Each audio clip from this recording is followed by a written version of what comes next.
Hello guys, welcome back to my channel. आपका मेरे channel में स्वागत है। तो दोस्तों, आज देखने वाले paper solution first unit test 10 standard Marathi. तो ये पेपर सॉल्यूशन आपके सामने मैं लेके आ गया हूँ, क्योंकि इसका क्वेश्चन सेमेस्टर में भी आ सकता है। तो इसलिए चलो दोस्तों, पेपर सॉल्यूशन मराठी का सुरू करेंगे। प्रश्न पहिला, खालील उतारा वाचून प्रश्नांची उत्तरे लिहा। 3 गुण. कविवर्य नारायण सुर्वे डॅश डॅश वाटून टाकल्या गरिबांना, श्रमिकांना, शाली। ये पैराग्राफ है। इसके ऊपर क्वेश्चन, पहला क्वेश्चन, सभा सम्मेलन गाजविणारे कवी कोण होते? उत्तर, सभा संमेलने गाजवणारे कवी नारायण सुर्वे होते। 2.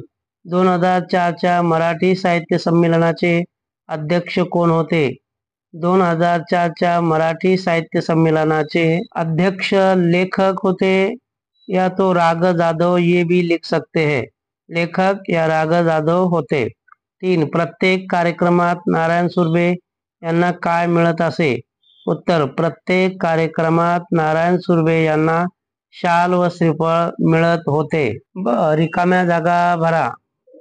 1. खरी खुरी शालीनता, शाली विनाश शोभते। तो जो रेड कलर का है, अंडरलाइन किया, उसका आंसर है सुर्वे मुळातच शालीन। क. चौकट पूर्ण करा। निकटवर्ती मित्राकडे ठेवलेले शालीचे गाठोडे, ये आंसर है। सगळ्या शाली वाटून टाकल्या गरीब श्रमिकांना, ये लाल कलर का जो है ये आंसर है। प्रश्न दूसरा अ, पोएट्री सेक्शन। खालील कविता वाचून प्रश्नांची उत्तरे लिहा। कविता, अग्नि माझे पडे बाळो डॅश डॅश डॅश, ये लास्ट का वर्ड है, विनोद सातक जैसा। एका वाक्यात उत्तरे लिहा। 1. मेघाला विनवणी करणारा कोण आहे? उत्तर, मेघाला विनवणी करणारा चातक पक्षी आहे। परमेश्वराचे दास कोण? संत नामदेव महाराज परमेश्वराचे दास आहे। 3. भुकेले झालेले कोण आहे? भुकेले झालेले वासरू आहे। ब. रिकाम्या जागा भरा। 2 गुण. 1. भुकेले वत्सरावे धेनू हुंबरत धावे। 2. तैसा धावे माझिया काजा अंकिला मी दास तुझा। रेड कलर का जो अंडरलाइन किया है वो फिलअप का आंसर है। क. चौकट पूर्ण करा। 2 गुण. 1. पिलांकडे झेपावणारी पक्षिणी। 2. वनात लागणारा वनवा, ये भी रेड कलर का आंसर है। प्रश्न तीसरा अ, टिपा लिहा। होमी भाभा बार्क।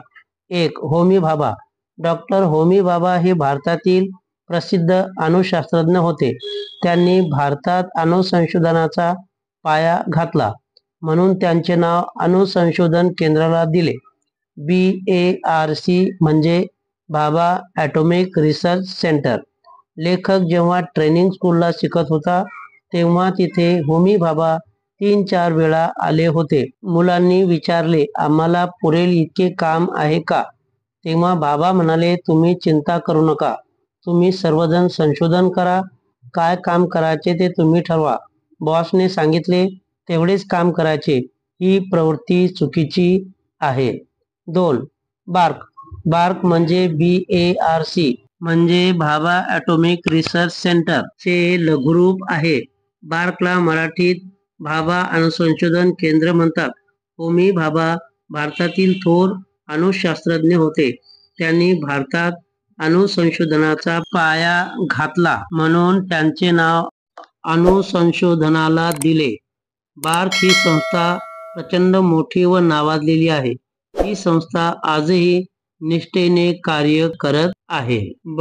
वाक्यप्रचाराचा अर्थ सांगून वाक्यात उपयोग करा। 1. आस्था वाटणे, विश्वास वाटणे। वाक्यात उपयोग, घर सोडून गेलेला मुलगा एक ना एक दिवस परत येईल, त्याच्या आईला आस्था वाटत होती। 2. पारंगत असणे, कुशल असणे। वाक्य, विशाल चित्रकलेमध्ये पारंगत होता। 3. पुढील वाक्याचा प्रकार ओळखा।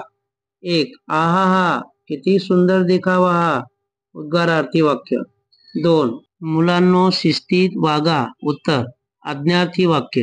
तो दोस्तों, इसी तरह ये यूनिट टेस्ट का पेपर सॉल्यूशन यहाँ पे अपन देखा है। Thank you.